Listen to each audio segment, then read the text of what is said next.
Hey guys, Mike here. Welcome back to another video on the channel. If you checked out the last video, it was the camping diesel heater build, and we tested that out in the awning room at around about -12°C, and it was pretty successful really in heating the awning room up. It just needed a bit of work around the windows, which I'm working on at the moment. And in future videos, I'm going to be building an auxiliary rack on the back of the tyre carrier to be able to hold that diesel heater so it's outside of the vehicle, not taking up space inside.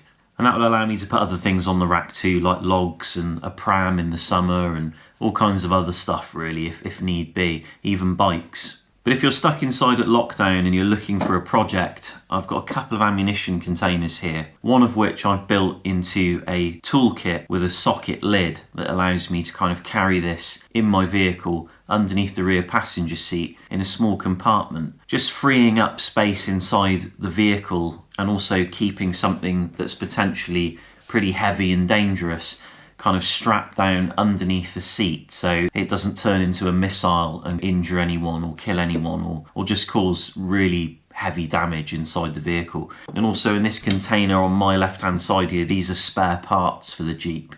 You know, things like water pumps, belts, pulleys, sensors, you know, all the kind of major stuff that costs you a lot of money when you break down and you're in another country. And you know, you don't want to wait 2, 3, 4 weeks for parts to come through. But moving the spare parts aside, let's take a look at this toolkit here and I'll show you how I've built it. And maybe if you've got an ammunition container at home, you can do a similar thing, or maybe even do a better job than I've done, which isn't too difficult. The container I'm using is 400 cartridge of 5.56, and that's a pretty standard container, but you can obviously change the size depending on what you want to carry. You can see I've had to add or weld a stud to the outside, an M6 stud, to hold this huge backhoe spanner there, and that spanner is really necessary for the vehicle I've got for the 1-ton control arms and everything else that's on there that I've got from Ruff stuff. So I kind of need that really to change tie rods if I have a problem. But inside, if we open it, you can see we've basically got a socket set lid, which is probably the main plus of this particular thing. That can come off, of course, just like that, and you can carry it, and they stay on there pretty good. Don't tend to get too much issue with them all dropping out inside the container, which is really good. So you know, you can obviously have that on the floor if you're working on the vehicle. But inside, I've got a pair of goggles. I don't use glasses, I use goggles because you know, these flex a bit better, and I find in the cold temperatures we have here, glasses kind of shatter. I've also got a set of gloves. These are very thin gloves and they're actually kind of poor in these cold conditions, but it's better than touching really cold metal, which leaves a lasting bite on the fingers. But in there, just a small kind of screwdriver bit set, you know, with Torx and Allen heads and things, an extension, so I can put these on the Ryobi if I carry that, and you know, make life a bit easier for myself. Pair of grips, wire cutters, hacksaw blade, surprisingly useful just on its own, although you could carry a saw. I just carry the blade. Got a set of more grips, backhoe knife, you know, just for odd jobs really. It's a Halterfors actually, sorry. Got an actual screwdriver, which is useful for this kind of stuff too. You know, if you're getting lazy and you want to put like a larger bit on the end. Also got a tyre valve puller, which I'm just carrying at the moment. I can't envisage myself using that. Like a ball joint splitter. This is pretty good actually if you know, tie rods do tend to go when you go out off-roading and something goes wrong, especially in the rocks and stuff. You're trying to steer the wheel, you hear a pop, and you know, this happened to me once before, and just having that and a hammer just allowed me to change one really quickly without having to hammer the stud and everything and muck around. So I do carry that. It's kind of useful actually. I've got a small bag here, and in that bag is like assorted spanners. So in the bag we have 3 sizes of ratchet spanner, obviously to go with the sockets. They're pretty useful. I do like to carry all 3, including extensions. So we have extensions for all 3 this being the longest, because you know they're sometimes really hard to reach things inside the engine bay, and it just helps. And you can also get a bit of flex out of them as well, and get round corners a little bit. That's for the rear tyre carrier. It's a key. Smaller pair of maul grips, you know, they're actually been really useful. My wife CJ had a problem with the brakes, and I had to clamp one of the hoses, and we had to drive home really slowly with one of the brake hoses clamped. So, you know, maul grips are pretty useful. Assortment of spanners, including a ratchet number 8 for the front prop shaft, because you know, doing tiny turns like this under the vehicle for an hour and a half is flipping annoying. So I just bought one of these. Although I don't use ratchet spanners for much else, they're good, but you know, they're pretty big. Got this one too. It's kind of just got a bend at the end. Another back. It's not a backhoe actually. A Dawidat, I think it's pronounced. I have no idea what this is. I picked it up from a second-hand store. But yeah, it's quite useful just to hook in, you know, around the bend and grab something. A pair of snipes and a magnet. No, another magnet. I got one on the lid too, and a hammer. You know, pretty heavy hammer really, because without a hammer, a lot of jobs do not get done. And that is basically everything I'm carrying in this toolkit. But I expect the bit that's the most interesting is how the lid works. A lot of people have asked me, do I use magnets to keep all these things on? And the answer is no. I just use these socket organisers. Real simple. They're basically just clips and rows that you buy. Pick these up off eBay, you get them from hardware stores. You can get them in packs of 3, packs of 5. And you just cut them to length. So, you know, you can see you get a hole already drilled just there. I mean, all you've got to do is measure the length out, just cut it off with the grinder, drill another hole, and then bolt it to the lid. And then that's literally it. And then you can put your sockets on, and they should stay there. But what I will say is these metal ones that you get, they're not as good at holding the socket. You can see that I use plastic ones, these red rows, although I've had to take these metal clips off and put plastic bits on one of these because I just didn't have enough. So I took them from one of the other sticks. But if you buy the plastic ones with the bearing and the spring inside it, they do a much better job at keeping the heavier, bigger sockets like these ones here on the actual lid. I found that using these metal ones, they just drop off and they end up inside the ammunition container, just scattered everywhere. When you're going over bumps or when you're dropping the container on the floor or putting it down too heavy, you hear them all falling off.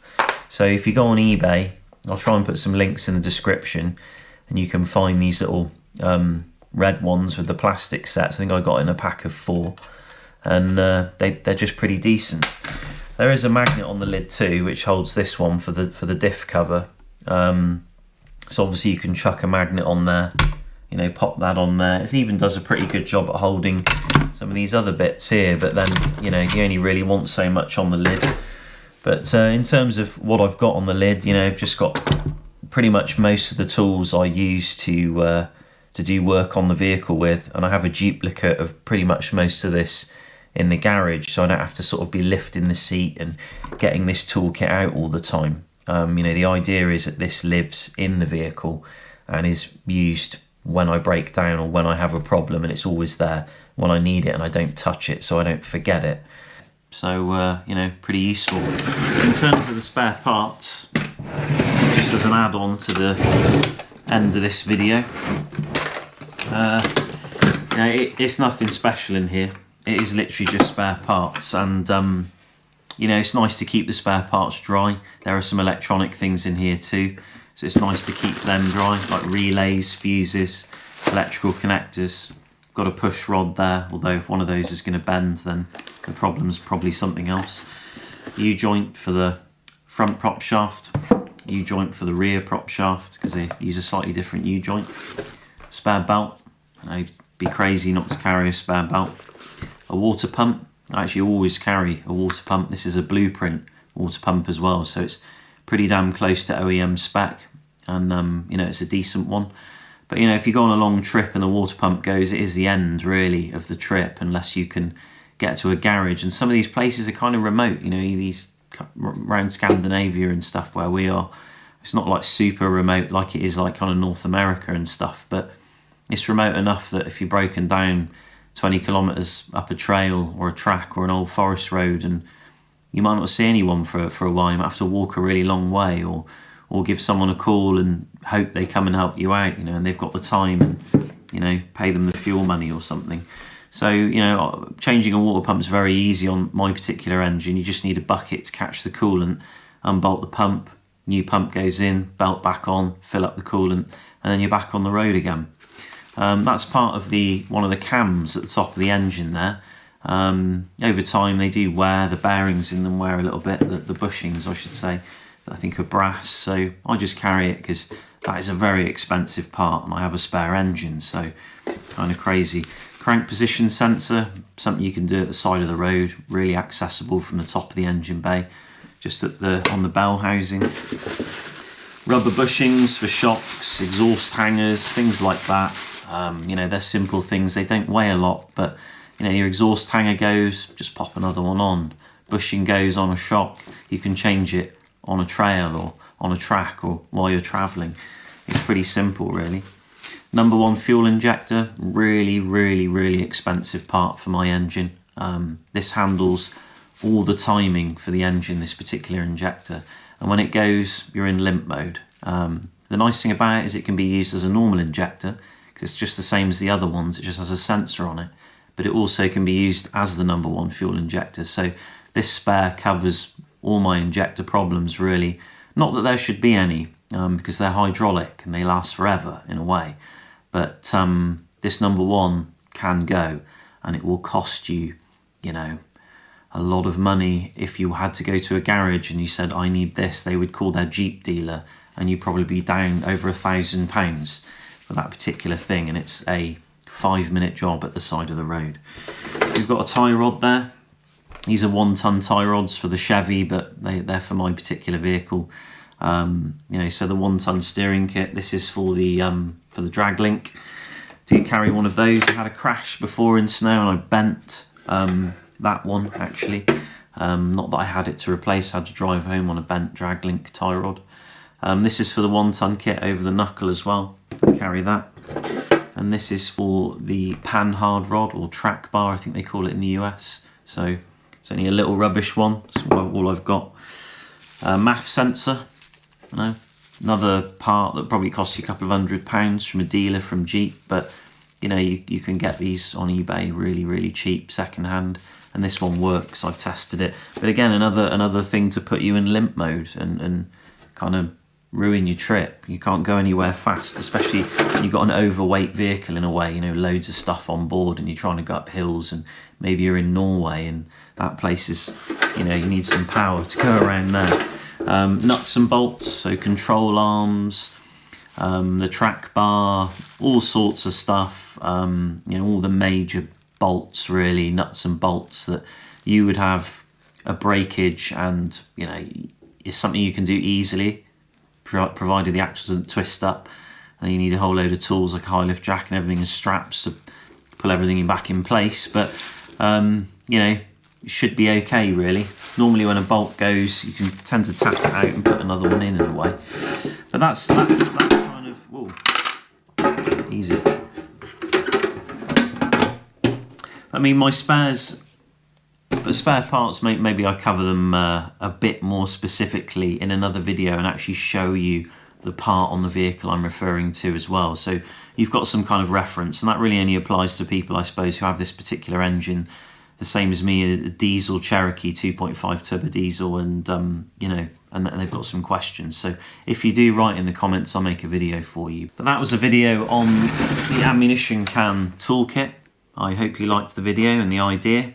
I've been wanting to do that for a while, especially with the socket set lid. I think that's kind of one of the pluses of this. But as I say, you can build this in any size you want, obviously. I mean, if you have a huge munition container, you could make a massive toolkit for a truck or some other particular vehicle. I just have this small one for the Jeep because the Jeep is a pretty small vehicle, and I've got to be very conscious of weight and other such factors that come into play.